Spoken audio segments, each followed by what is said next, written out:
வணக்கம் ஃப்ரெண்ட்ஸ். இன்னைக்கு வந்து நம்ம குக்கர்லயே தாளிச்ச சாதம் எப்படின்ட்டுன்னு பார்க்கலாம் வாங்க.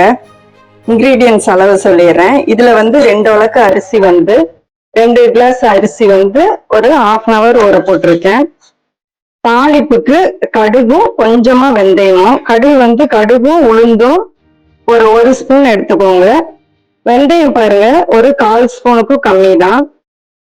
பெரிய வெங்காயம் 1, சின்ன வெங்காயம் ஒரு 12 நீட்டு வாக்குல கட் பண்ணிக்கோங்க. சின்ன வெங்காயம், கருவேப்பிலை கொஞ்சம், தக்காளி ஒரு 3 தக்காளி, பச்சை மிளகாய் 2, வரமிளகாய் 3, கொஞ்சம் கொத்தமல்லி தழை லாஸ்ட்ல போட்டுக்கிறதுக்கு. எண்ணெய் ஒரு 3 ஸ்பூன் ஊத்துறேன். கடலை எண்ணெய் தான் நான் யூஸ் பண்றேன். ஸ்பூன் பாருங்க கொஞ்சம் பெரிய ஸ்பூன். இது இந்த சாதம் சிம்பிளா இருந்தாலும் நல்லா டேஸ்டா இருக்கும். கடுகு பொரிஞ்சு அடங்கின சவுண்டு வந்தோன்னா நம்ம கருவேப்பிலை போட்டுக்கலாம். வெங்காயம் போட்டுக்கலாம். இது அப்படியே 1 by 1 போட்டுக்கலாம். வெங்காயம் கொஞ்சம் வதங்கினோன்னா இந்த வரமிளகாயும் பச்சை மிளகாவும் போட்டுக்கலாம்.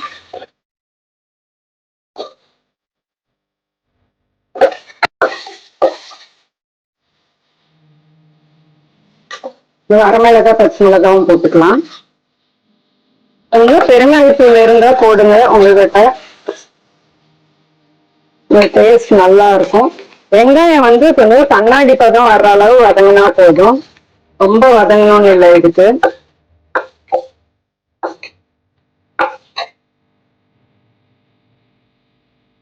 பெருங்காய பவுடரு ஒரு 1/4 ஸ்பூன் போட்டுக்கோங்க.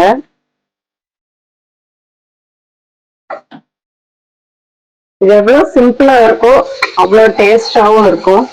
சரி, நம்ம தக்காளி போட்டுக்கலாம்.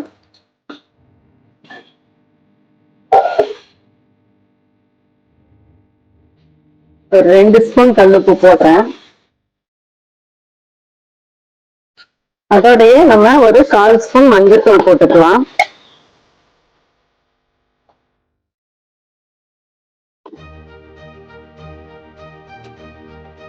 தக்காளி கொஞ்சம் வதங்கணும்னா ஒரு 70% அளவு வதங்கணும்னா நம்ம தண்ணி அளவு வச்சுக்கலாம். தக்காளி மட்டும் லைட்டா இப்படி மசிச்ச மாதிரி பண்ணிடுங்க. தண்ணி அளவு வச்சுக்கலாம். நான் உங்களுக்கு வந்து டபுள் தான் வைக்கிறேன் தண்ணி.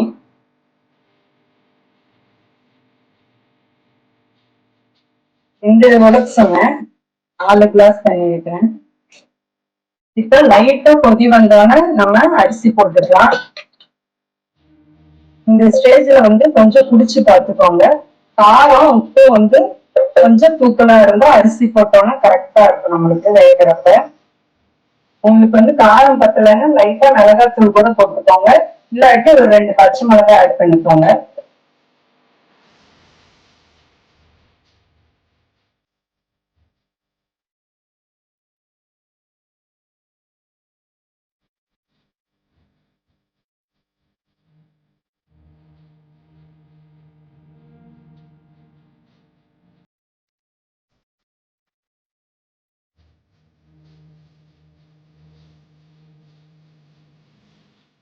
ஃப்ரெண்ட்ஸ், இதுக்கு பார்க்கலாம் பாருங்க, நல்லா கரெக்டா வெந்துருச்சு.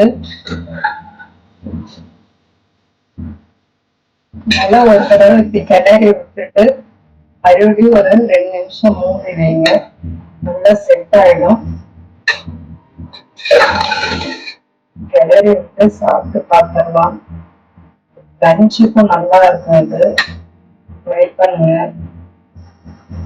மண்டே வந்து சமைக்கிறதுக்காக கொஞ்சம் கஷ்டம் அப்படிங்கிறப்ப இந்த சாதம் ஈஸியா இருக்கும். ஏன்னா நம்ம சண்டே லீவ்ல இருந்துட்டு மண்டே ஜாப் போறப்ப கொஞ்சம் கஷ்டமா இருக்கும் காலையில.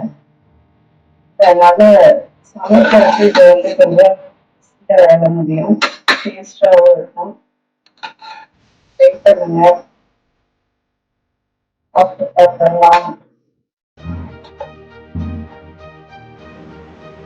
ஃப்ரெண்ட்ஸ், இது இப்போ சாப்பிட்டு பார்த்தரலாம். செட்டிநாடு கொடி ரெசிபி. சப்ஸ்கிரைப் பண்ணுங்க, கமெண்ட் பண்ணுங்க, லைக் பண்ணுங்க.